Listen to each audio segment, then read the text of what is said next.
What's up, family and friends? Welcome to the Woke Nation, our nation of factual truth, where we feel free to share knowledge and spread the knowledge of factual truth without fear, without favor, and without feint. Where we encourage us to live our lives and live it well through the knowledge of factual truth. And personally, I encourage you to enjoy your life wherever you are because it is your life. Let no fear, let no faith, let no hope, let no love, let no humility, let no emotion or feeling make you live a life that is not yours. The life that was taught you is not your life. Do you know yourself?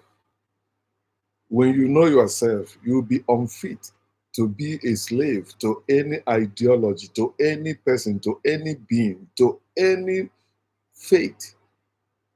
And you begin to free yourself from all those chains they put on you in the name of God. Okay, stay on the book of Genesis. So Bible study. Today we are studying Genesis 25, Genesis chapter 25. Let's go. He said, verse 1, Abraham again took a wife, and her name was Keturah. Abraham again took a wife, and her name was Keturah. Why is it in churches or among those Bible believing people, they always talk about Sarah, nobody talk about Keturah? How about Keturah, Abraham's second wife, according to the Bible? Abraham remarried after Sarah died in chapter 23, and he got wife for Isaac in chapter 24. Now in chapter 25, Abraham saw that Isaac had a woman. He also needed a woman. God cannot satisfy your sexual urge. For those of you that say there is nothing too hard for your God to do, is a lie. He said what God cannot do does not exist. God cannot satisfy your sexual urge. God can quench it. And God cannot punish anyone for having sex. Okay? Because people are greater than God. God does not exist. How about those women in religion? They don't allow to remarry after their husband dies. In fact, there's women are property in marriage, and that property must be passed down to either other family members or to the brother, to the man. I mean, the son of the man. Read it. I think Leviticus chapter 25 or something like that. Yes.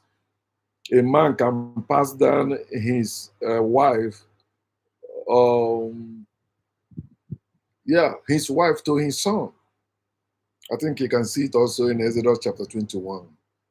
Maybe 10 to 11 or 7 to 11. Read it. It's all in the Bible. Many things you Bible believers don't know is in the Bible because they cherry pick to teach you the portions they want you to believe and make you see those who are showing you the other portions they don't want you to believe as deceivers. Mm-mm. If Bible is true, is that so is everything that is written in it. You don't have to discard some and accept some. You have to accept everything in the Bible if you believe Bible is the truth. Picking some part to defend your lies or to preach it as your truth is bullshit. We have studied the Bible back to back and find out it is a work of fiction. Every character in the Bible is a fictional character from God to Jesus. They are all fictional characters. So, verse 2, and she bore him Zimram, Jokshan, Midian, Midian, Midian, Isbak, and Shoa. Jokshan begot Sheba and Dedan, and the sons of Dedan were Ashur, Letushan, and Lumim. And the sons of Midian were Ephah, Hanok, Abida, and Eldah. All these were the children of Keturah. Abraham got Keturah pregnant multiple times, but he could not get Sarah pregnant multiple times because the story of Isaac was just to build a religious sect called Christianity, while Ishmael, they use it for Islam, and Abraham for Judaism. And the moment you find out that Abraham never existed as a person in human history, is a fictional character, everything about Abrahamic religion crumbles. So that's why they use sword, they use force, they use authority, they use government, they use laws to make their religion relevant in the world. There's no religion that is true. All the major religions are so by bloodshed. They kill people, they destroy older belief system to establish themselves. And that's why they tell you repent or you perish. If you don't believe in this new God we bring, we're gonna kill you and take your land. So you better believe it and begin to practice it. That's how Africans become Jews, Christians, and the Muslims. Africans did not become Jews, Christians, and Muslims by preaching or accepting the gospel of God or gospel of Christ. No, by bloodshed. You can also do your research on slave trade, Inquisition, the Crusaders, jihad, all that. That's how Africans become Jews, Christians, and Muslims. God was forced on us. We existed before God. Verse 5. And Abraham gave all that he had to Isaac. See? But Abraham gave gift to the sons of the concubines, which Abraham had. And while he was still living, he sent them eastward, away from Isaac his son, to the country of the east. You see, God, when they tell you that when God is in your family, there's unity, it's a lie. Everywhere God is mentioned or accepted, there must be division there. Why separating Isaac from the rest of the children of Abraham? If Abraham has a household, he was a polygamous man. Why are you, who is claiming to be a child of Abraham, as a man, you are not polygamous and you are against polygamy? Even not even true polygamy you are against is the partial polygamy where only a man can have multiple women. In true polygamy, a man can have in true polygamy, a man can have multiple women and a woman can have multiple men. So understand, because when Africans deal with the with the things, they want to balance it, because nature is supposed to be balanced. Whether it's millions, it must be balanced. Okay, so Abraham had concubines. Concubines. What is concubines, or who is a concubine? Let's see. Let me Google it. Concubines. Women that are not using cucumber are concubines. Concubine in polygamous societies, a woman who lives with a man but has lower status than his wife or wives. Concubines. Abraham was polygamous. The God of Abraham was polygamous too. He allowed Abraham to have multiple women. Abraham had a wife and the concubines. Not maybe he had only concubines after Sarah died. After Sarah died, Abraham remarried and had concubines, and they bear children for him. He gave them gifts, inheritance. Not like you, children of Abraham today, you are not giving gifts to your children. You are not leaving inheritance for your children. All you are leaving for your children is trouble. They keep fighting against one another because you are so poor, yet you have them. You don't supposed to have children in poverty. You're not supposed to. Because we have the system where they blame children. They always blame the weak. They blame the children for turning out bad, but it is the poor parents that made them. It's the stingy parents that made them so. No child was born a thief. No child was born a prostitute. No child was born wrong. Every child was born perfect. Verse 7, this is the sum of the years of Abraham's life, which he lived, 175 years. Abraham lived 175 years. So after Sarah, he lived about 40 years more.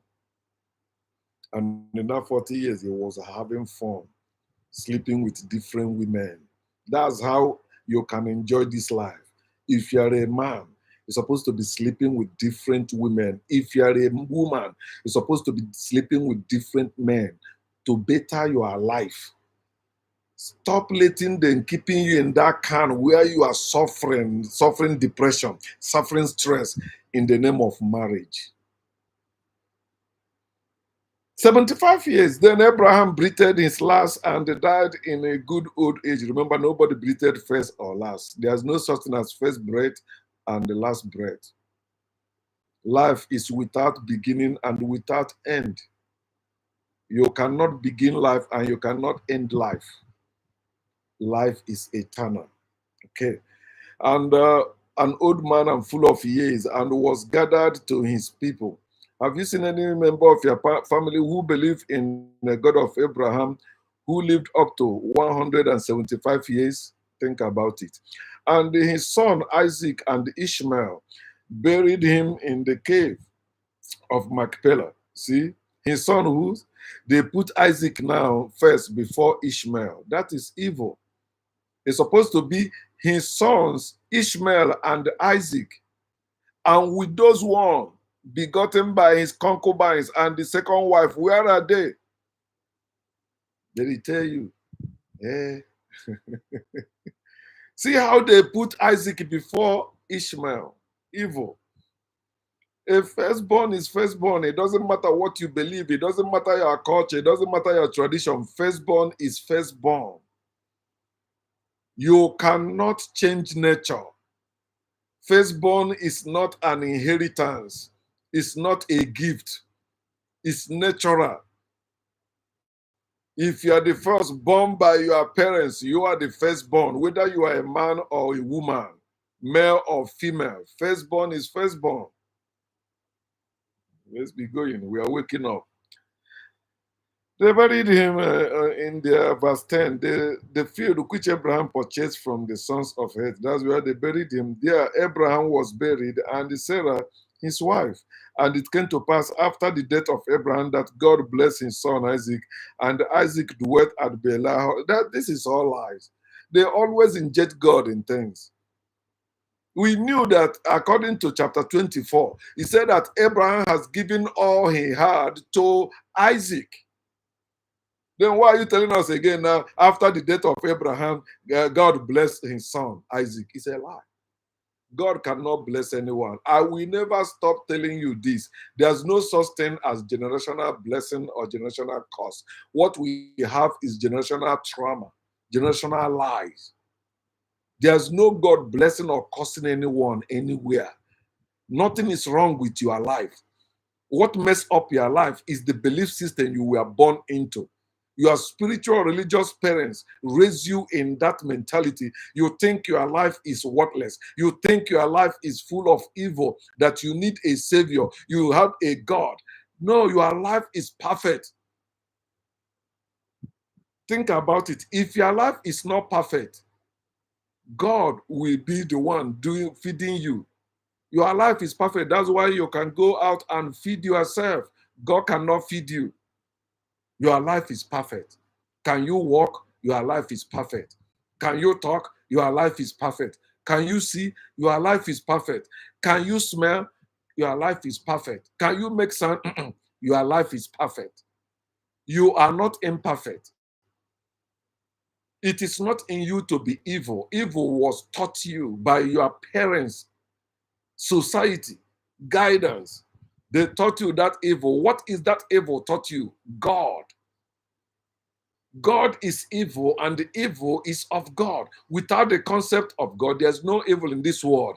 There's no wrong and right in this world. Morality is a religious bullshit. What we have in this world is nature. We are part and parcel of that nature. You cannot separate us from nature. No matter how much doctrines you created to cage us in, nature will always break through. It's just like a flowing river or flowing water. Put the block or put the rock to block it. Give it time, it will find way to keep flowing, because rivers, we are not meant to be in a spot. They must flow. That's how they cleanses out themselves too. It's natural. Okay, verse 12. Now, this is the genealogy of Ishmael, Abraham's sons. I'm happy now they put Ishmael first now before talking about, because when you want to talk about genealogy or family of a man, supposed to start from first son. Our people say you cannot make this sound without this finger. This is the head finger. We see this one as a Ikenga, the head. Ikenga. That's when Igbo people tell you Ikenga. I think Ikenga ga akurugo means you are great. That's your manhood, your womanhood. Ikenga. You cannot leave it to do this. It's impossible. You cannot do this without this head finger, just like the firstborn. Okay. Now, this is the genealogy of Ishmael, Abraham's sons, whom Hagar, the Egyptian, Sarah's maidservant, bore to Abraham. Think deep about this. Who gave birth to the firstborn of Abraham according to the Bible? An Egyptian. Civilization started in Africa. Africa gave the world everything the world is enjoying today. But look at Africa. The woman that gave birth to the first son of Abraham is called Sarah's maidservant. She was not a maid, but in the story, they made her a maid. She was a great woman. If you believe that God gives children and blesses the fruit of the womb, then God was the one that gave Hagar the Ishmael and blessed her before Sarah. Then how dare you put Sarah before Hagar? How dare you see Sarah as the covenant wife of Abraham? Why the one that bore the first son, according to your even culture and tradition, is the main one? Because her son is the firstborn. He is the heir apparent. No Isaac. Isaac is a what? A second-hand material. Ishmael was first before Isaac. The firstborn of Ishmael, Nebuchadnezzar, and all that, naming their name, he said, "These were the sons of Ishmael, and these were their names by their towns and their settlements, 12 princes according to their nations." How did they become princes? Does it mean Ishmael was a king? His story. According to their nations. These were the years of the life of Ishmael, 137 years, and he breathed his last and died and was gathered to his people. They dwelt from his people, like Abraham people, right? But they dwelt from Havilah as far as Shur, which is east of Egypt, as you go towards Assyria. He died in the presence of his brethren. He died in the presence of his brethren, who also buried him. Church, don't supposed to be burying the dead in your family. The dead in your family is supposed to be buried by your brethren. Stop dying before the Lord. Stop dying before the church. Die in the presence of your brethren. You don't need church. You don't need mosque. You don't need any temple. You don't need any priest. You don't need any minister of God to officiate in any burial in your family. It's a family matter. Why are you taking your family matter to the church, to the mosque, to the temple? That's third party. And you say, oh, you shouldn't tell your family that into the public, but church is not public. Like my mother. She went to church to announce who are her own children. She counted me out. She counted the third son out. So she got 6 sons. She says it's only 4 who are her children now. She is wrong. It doesn't matter how you see it. It doesn't matter what I have done. She is dead wrong. The church is not our home. The church is not part of our family. The mosque is not part of our family. The temple is not part of our family. The shrine is not part of our family. If you are talking about family, even most of you believers talking about family, you don't respect your family. You respect your faith than your family. You put your faith first before your family. Your family may say, we have meeting by this time, so tomorrow. You say, oh, we have church program. I cannot make it. And go, church. And this is why I'm calling us to begin to wake up. Anyone that is religious in our family and they are dedicated to their religion, when they get problem, the family members don't supposed to come to help them. And that is the issue I have with my father before he died. I said, if you believe God is the one giving me money or using me to pay your rent, then I'm waiting. Anytime God give me the money, I will bring it. And that's how we stopped communicating until he died. He valued his faith than his family. And many of you parents are like that. Your children are more important to you than your God. Your children are more important to you than your religion. I told my mother that one year. I tell her, listen, your children are your church. Not that one you are going, taking your hard-earned money and giving it to that criminal called priest. That money you are using to give tithes and offering in your church, if you can give that money to your own children, they will never maltreat you all the days of your life. Your children will maltreat you no matter how you claim to be a good mother, a good father, if you are religious, because they will wake up to find out you actually put faith before your family. And see how we are suffering today in our families because they have replaced family with faith. Oh, the man of God is coming. You see the woman go and look for special plate, very expensive one to prepare food to set a plate of food for the priest or for the man of God. Women, wake up. They have used you enough. He said, this is the genealogy of Isaac, Abraham's sons. Abraham begot Isaac. Isaac was 40 years old when he took Rebekah as wife, the daughter of Bethuel, the Syrian of Padan Aram, the sister of Laban, the Syrian. You know, when it comes to marriage of a thing, you know, that's how Igbo people used to do their marriage. Today, you can see a 17 years old boy getting married, 18 years old boy, 20 years old boy.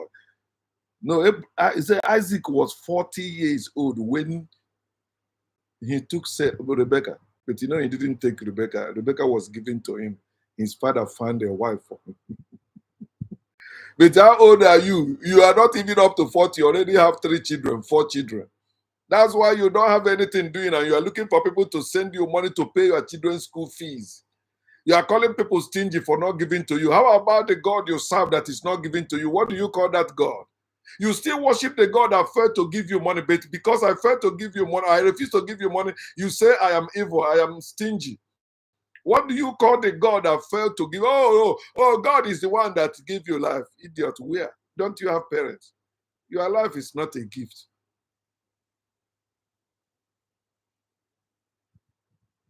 Verse 21, now Isaac pleaded with the Lord for his wife because she was barren, and the Lord granted his plea, and Rebekah, his wife, conceived. Isaac was impotent. Any man that live like Isaac must be impotent. All those mommies, boy, they never grow. They remain children. They can't impregnate a woman. You know what I mean? I'm talking proverb. Those mommy children, they never grow up. I have one in my family as we speak.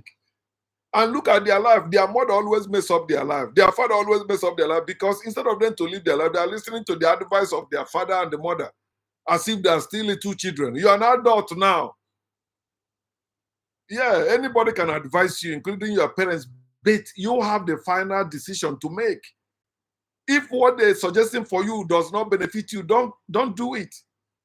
Your parents want you to live to please them until they die. No, you're not supposed to live so. Learn from the life of Solomon in the Bible. Learn from the life of Jesus in the Bible. They never allowed their parents' advice to hold them down. Solomon's mother went and, oh, give that man the woman. Solomon said, listen, don't say that again. No. And Solomon killed the man. His mother wanted to give that woman to. The same thing with Jesus. Check your Bible. There's no place Jesus called Mary his mother. Jesus always called Mary woman, woman. Get away from here. Woman is not my time. Woman, this thing. Woman are not your son. That's your son. And Jesus was right. Mary was not her mother. Because Jesus was a fictional character. Say, look at your son there. I'm not a son. Oh, I was never born. I'm a fictional character. I'm not real. I'm only in your imagination, not in your reality. Isaac pleaded with the Lord for his son, for his wife, because she was barren. No woman is barren. Barren is a religious lie used to make women feel cursed if they are not, if they can't conceive. If a woman cannot conceive, that woman is supposed to be happy. You know what it means to to raise children? You know the troubles mothers and fathers go through in family. Not only that, even the society make it so horrible, to live as a family. You can't conceive. Why are you killing yourself about that? You see some women die at the point of delivery. You see some women killed by their children, or some men killed by their children too.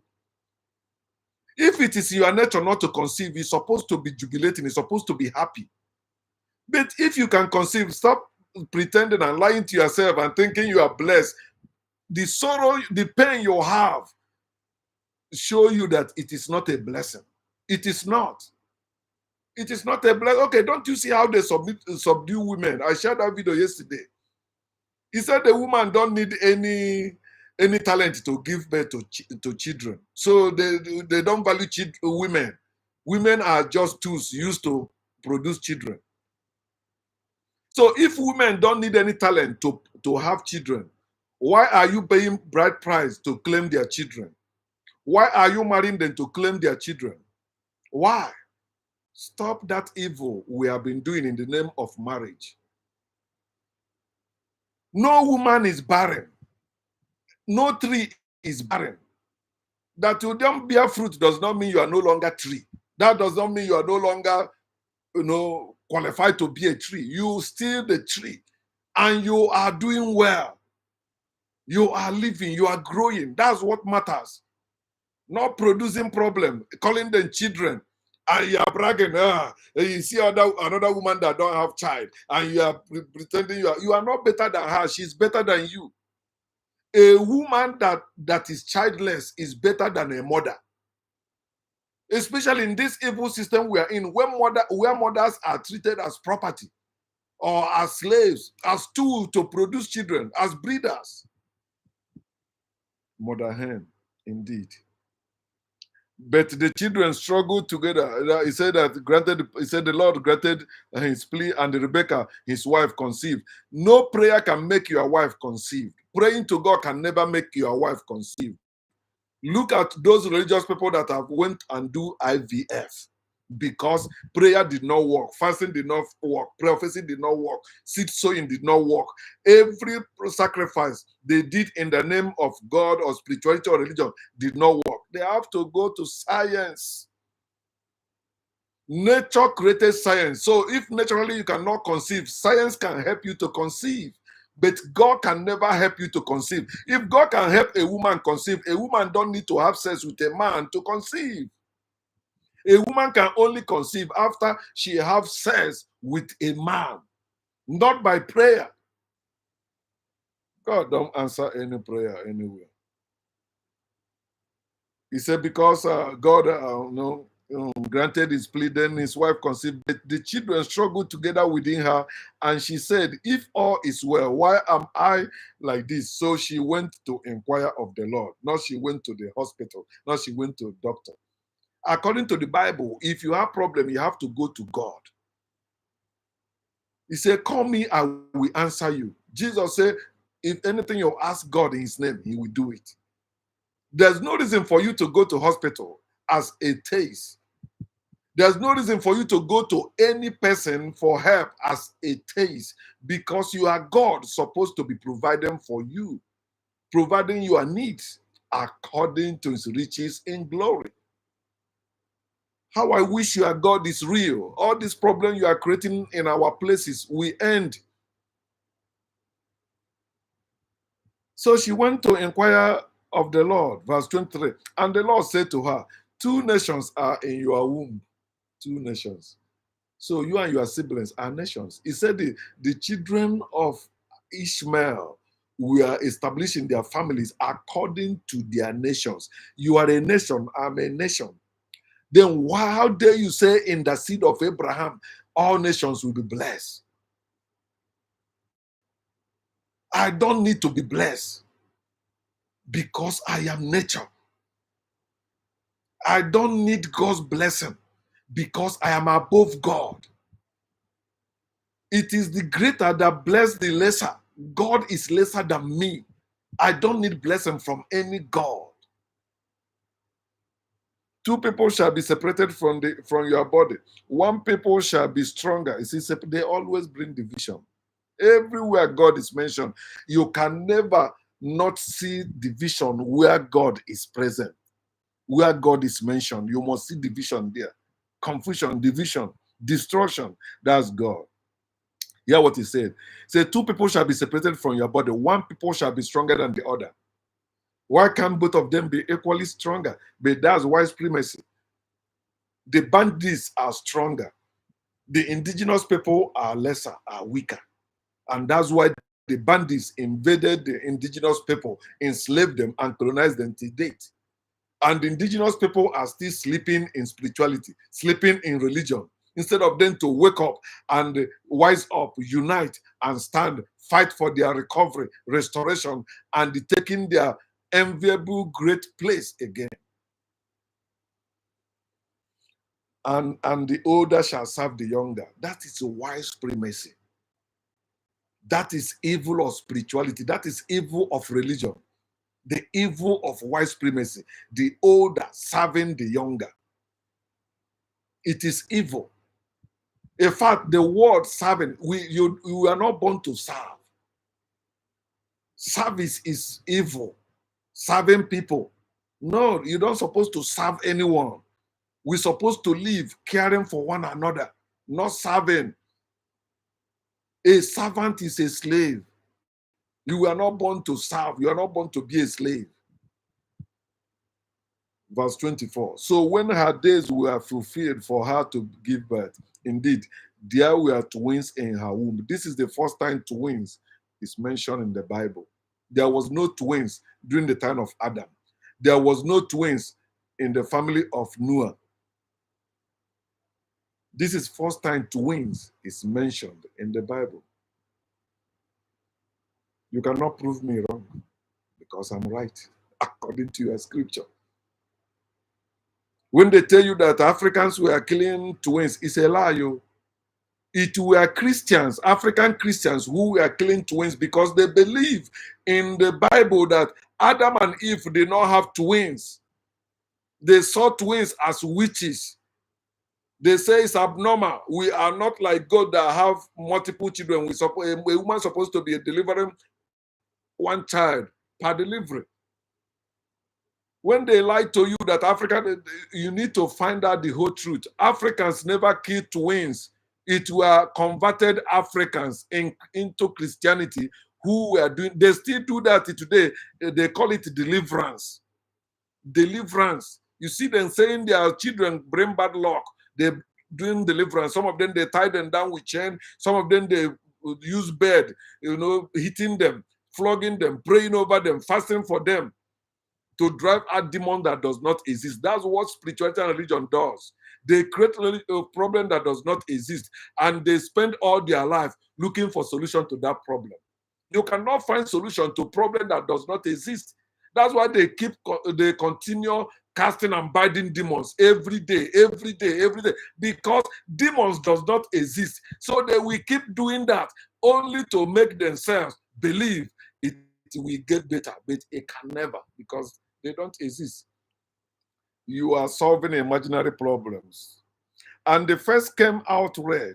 He was like a hairy garment all over. Okay, so they called his name Esau. Afterward, his brother came out, and his hand took hold of Esau's heel. So his name was called Jacob. Isaac was 60 years old when she bore them. 60 years old when she bore them. She married when she was 40. Oh, he married when he was 40. He had Rebecca when he was 40. He stayed for 20 years before he bore them. Hey, testimony time, revelation time. You see, I married, me and my wife waited for 60 years. The Lord later bless us. No, that's problem. And they will be having issue with that child unless they are bastardly rich and not living in Africa. They must have issue with that child. You are too old. You have that child, soon you will die. That child will suffer. 60 years old man. Okay, let's say you live another 20 years. That child will be in his 20s or her 20s. Then you die. He begin to suffer. You did not establish him or her unless you bastardly rich. They inherit those things and enjoy their life better than you. Mhm.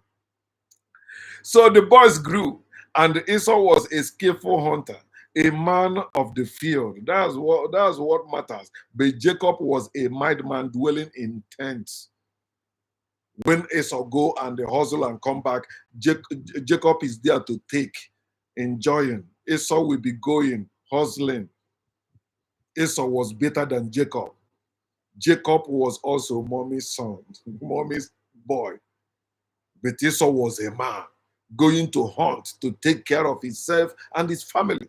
But Jacob was a man in the tent. That's what you are when you go to church. That's what you are when you go to mosque. That's what you are when you go to the temple worshiping. You are like Jacob. That's why your God cannot provide you on that mountain, but you are still going there saying He will provide for you.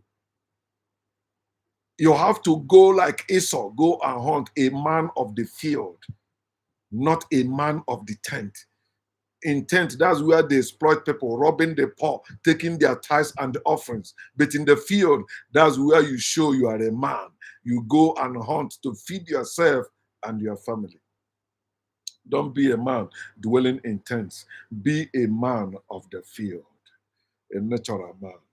Now, Jacob cooked a stew, see, because he don't know how to build. He only know how to cook. He stay in the house. Don't know how to hunt. He only know how to cook. Esau will go and hunt. He will stay home and make stew. And Esau came in from the field, and he was weary. And Esau said to Jacob, "Please feed me with that same red stew, for I am weary." Therefore, his name was called Edom. But Jacob said, "Sell me your birthright as of this day."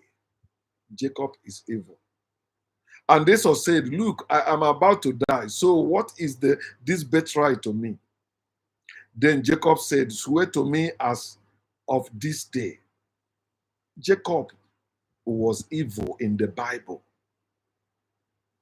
Your brother who went out and hustled and bring meal or meat for the family. You are the one in the house. You already made this stew out of what he brought yesterday.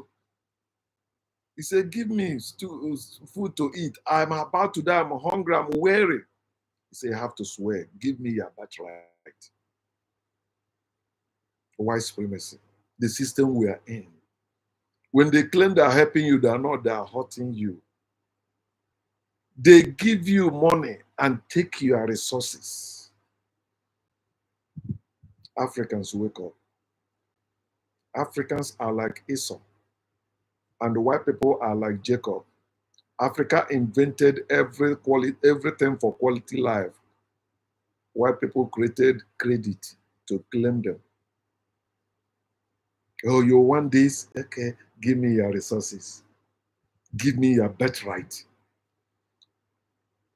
Africans did not willingly give it to Jacob. Mm-mm. Jacob took it by force.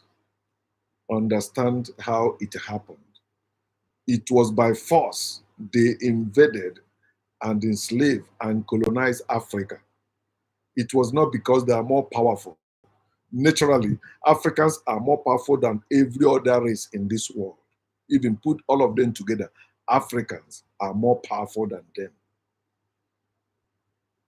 But today, because they deceive us and give us this their race too, our continent has become our cemetery, has become cemetery for us, where we bury the dead, no longer where we build cities. But no condition is permanent. We are waking up. So Esau swore to Jacob and sold his birthright to Jacob. Africans are people who have sold their birthrights to Jacob. It is not natural. It is not spiritual. It is a psychological game. It's a warfare that white people unleashed. Jacob, white people unleashed against Esau, black people, the natural people, the people of field, the people that can look at and begin to develop it. That's Africans. Before Jacob came with his stew.